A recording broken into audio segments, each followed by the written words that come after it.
हर budget का एक परिवेश होता है, हर बजट का एक माहौल होता है और वही परिवेश बजट कैसे बनना चाहिए, उसकी क्या प्राथमिकताएं होनी चाहिए, उसको निर्धारित करता है। इस बजट के पहले देश में व्यापक रूप से छाई हुई बेरोजगारी, महंगाई, आर्थिक असमानता, ग्रामीण अर्थव्यवस्था जो पूरी तरह से ठप हो चुकी है, वेतन जो निरंतर कम हो रहे हैं, रूरल डिमांड जो डिप हो गई है, वो थी और यही सरकार की प्राथमिकताएं होनी चाहिए थी। लेकिन जबानी जमा खर्च तो विकसित भारत पे बहुत किया गया। असलियत सरकार के खुद के आंकड़े, बजट के खुद के आंकड़े बयां कर रहे हैं। विकसित भारत करेंगे, कैसे होगा भारत विकसित? कृषि पर, शिक्षा पर, स्वास्थ्य पर, सामाजिक कल्याण पर जो इस साल का बजट था उससे भी कम खर्च करने का काम इस सरकार ने किया है।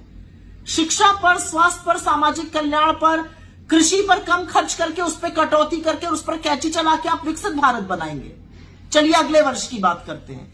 इस वर्ष सरकार ने रक्षा पर, फूड सब्सिडी पर, फर्टिलाइजर सब्सिडी पर, खाद और खाद्य सुरक्षा के लिए जो पैसा खर्च किया, अगले साल उसमें कटौती कर दी गई। ये विकसित भारत बनने की बातें हो रही हैं। अब आगे की बात करते हैं। सरकार ने बहुत बड़ी बड़ी डींगे हाँकी, लेकिन जो रूरल अर्थव्यवस्था है, जो ग्रामीण अर्थव्यवस्था है, वो पूरी तरह से चरमरा चुकी है।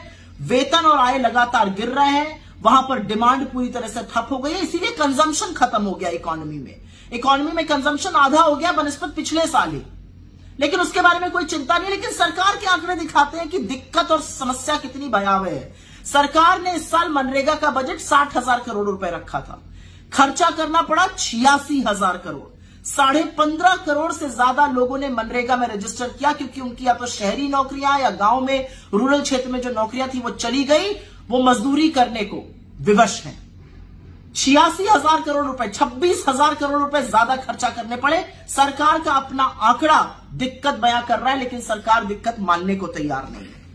अब बात कर लेते हैं कुछ बड़ी बातों की। वित्त मंत्री निर्मला सीतारमण या तो किसी और प्लैनेट पे रहती हैं या उनका आंकड़े का सोर्स ही कुछ और है। उन्होंने बिना पलक झपकाए कह दिया कि औसतन आय जो है वो 50% बढ़ गई है। कौन सा आंकड़ा ये दिखाता है? क्या गरीबी, क्या भुखमरी, क्या बेरोजगारी, क्या आर्थिक असमानता के आंकड़े ये दिखाते हैं? असलियत तो यह है कि सरकार के खुद के पीएलएफएस ने अपने सर्वे में कहा है कि मासिक आय लगातार 25% घटी है। तो या तो वो सर्वे और वो डेटा झूठा है, या आज भ्रमित करने का काम वित्त मंत्री ने किया है। बड़े बड़े जबानी जमा खर्च के बीच एक और बात हुई, ग्रोथ पर खूब सीना ठोका गया। 6.4% ग्रोथ आपको विरासत में मिली थी 2014 में। 10 साल बाद एवरेज ग्रोथ रेट 6% से कम है और पिछले 4 साल की देख लीजिए तो 4% से भी कम है। इसके मायने समझते हैं ना आप लोग? ग्रोथ कम होने का मतलब है व्यवसाय कम होगा, ग्रोथ कम होने का मतलब है नौकरियां कम बनेंगी, ज्यादा बेरोजगारी, ज्यादा भुखमरी, ज्यादा महंगाई, ज्यादा आर्थिक असमानता, ज्यादा गुर्बत, ज्यादा गरीबी। लेकिन सरकार को इससे क्या फर्क पड़ता है? वो जो बोल देंगे चरण चुंबक मंडली उसको चला देगी। फिस्कल डेफिसिट पे खूब पीठ ठोकी निर्मला सीतारमण जी ने अपनी। 4.8% पे मिला था आपकी सरकार को 2014 में, 5.8% पे है, पूरा 1% ज्यादा। 10 साल में एक बार भी आप फिस्कल डेफिसिट का टारगेट नहीं मीट कर पाई हैं।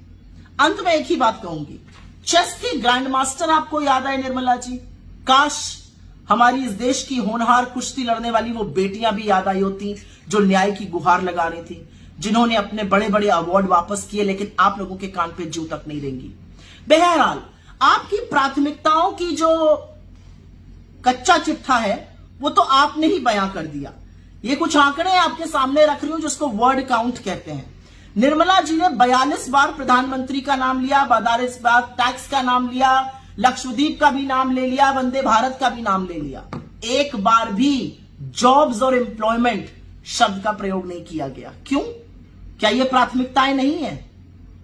असलियत तो यह है कि यह देश आपके जुमलों से और आपकी प्राथमिकताओं से जो गलत है उससे उग चुका है। बस अब थोड़े ही दिनों की बात है, छुटकारा मिलने वाला है आपसे।